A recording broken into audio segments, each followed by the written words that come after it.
The idea of pacing isn't new. It's been around for a good while. In simple terms, what it means is doing little bits often. I love gardening. I'm very creative in my garden. But I know that I can only do half an hour at a time. Because boy, if I do 2 hours, I know about it. And that's a bit silly. Pacing would be a key thing that I've found helped. If you went in too hard and you just went flat stick, you'd end up kind of feeling stiff afterwards and all sore, and it wasn't really a benefit of any sort. But if you went in and you went in nice and gradual and you built your way up, like there was no real pain, and even down to just doing like light weights and that, and just starting to tone yourself up, get yourself a bit more active, tone up your muscles, and yeah, work it from there.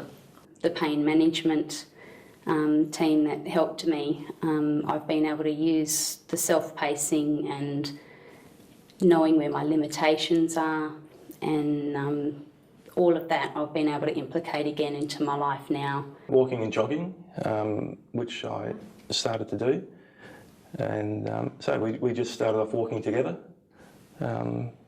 just at a slow pace, and then we worked up to like a faster pace walk. Yeah.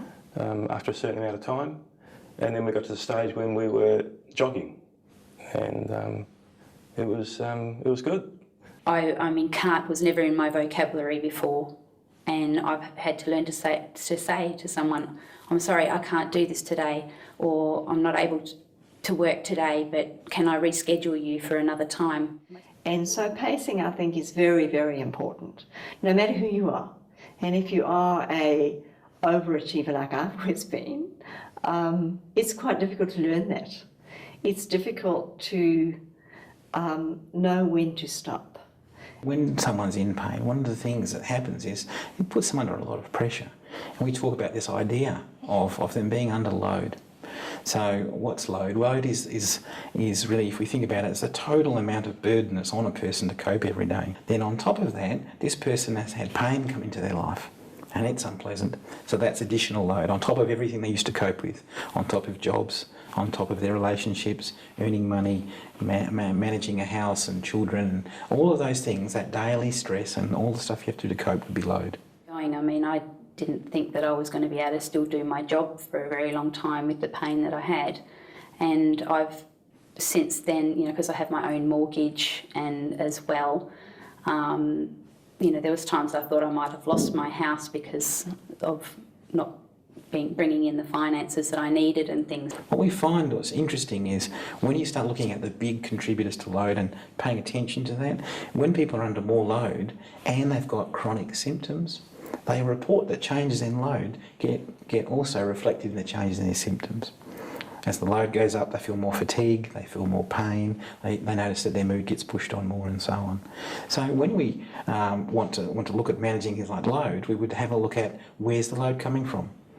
It's best if you can get load from doing things that are productive and that are meaningful and you care about. So where you're working and being productive and doing exercise, that's going to create load, but it also has a good purpose.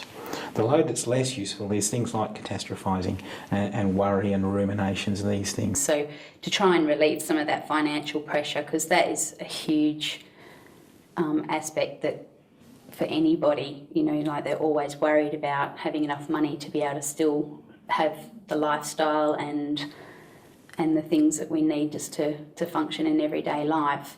That was when I had to stop and reassess and say, okay, well, how can I relieve this so that I'm not working as much as what I normally do to be able to make this all happen. That was when I went to having some boarders come into the house to help out.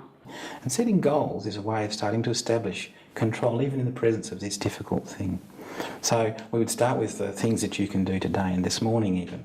So if you know that you need to go and talk to your physio, or you need to go and talk to someone and get something organised, if you've got bills you haven't paid, and just setting short-term goals, things that you go, yes, and I can do that, and remind yourself that you are capable.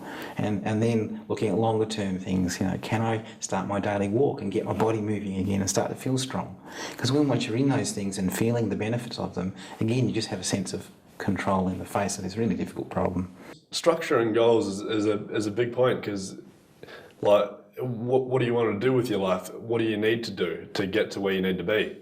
My short-term goals is to get through a day at work.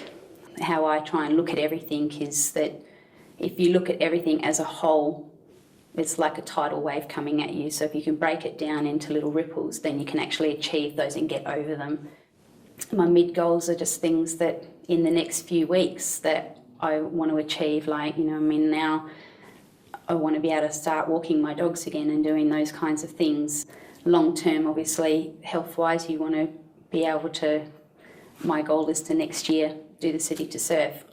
I know I'll get there and I'll want to run that. So slowly, you work your way into achieving those goals.